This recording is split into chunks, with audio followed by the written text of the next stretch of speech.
Welcome back to the series of what the word.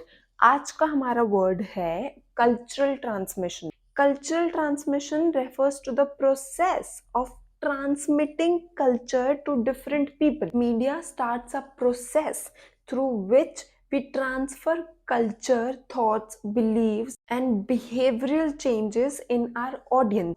Be it a political issue or be it a trendy Instagrammable issue, media leaves a huge impact on people's mind, and that definitely changes the way they talk, the way they behave, the way they wear, their culture, their ideas, their belief, their ecosystem, almost everything. Media has a tendency and power to influence the audience ideas. I hope this is clear to you.